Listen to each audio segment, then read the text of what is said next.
Good evening. Tonight I'm recording from my washroom due to the fact that I was not at school this week due to a conference and some sick children. I hope you enjoy the presentation.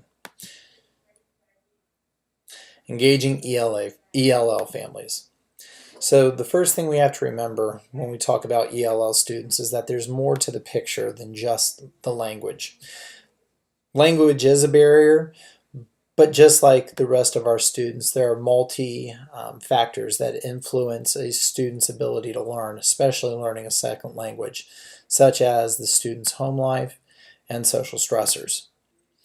So as an administrator, there are some pertinent questions that we are going to need to ask. First off would be, how do the ELL parents view literacy and their own literacy practices within their homes? Is this something of value to the parent, or is it something that they're just not concerned with? So what are the qualities of the literacy practiced in their homes if it is practiced? Are the parents reading the newspaper, reading books to themselves, or are they reading to their students every night? If there's no value in literacy in the first language, it's going to be an uphill climb for the educator to make literacy an important issue for the parent in the second language. The third, what are the issues specific to the parent, the child, the parent, school interactions, communications that might contribute to the school success?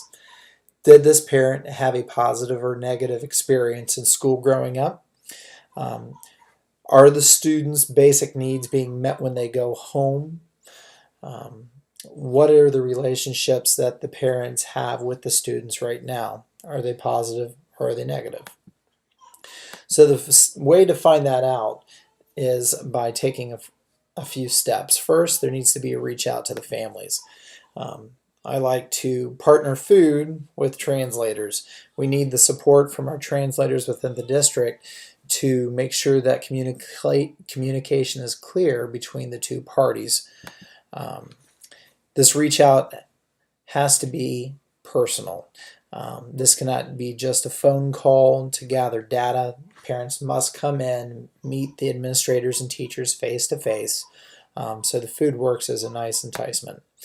While they're there, the translators will help out with a survey over specific areas of school that they find important to themselves and for their students.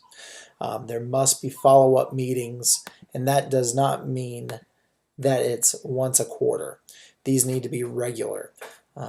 It could be at the end of the week just to check out how their students are doing, and this needs to be done by the principal or, more importantly, the educator. These are multimodal meetings. They can be written notes home using Google Translator, or they can be spoken meetings using the translator from the school.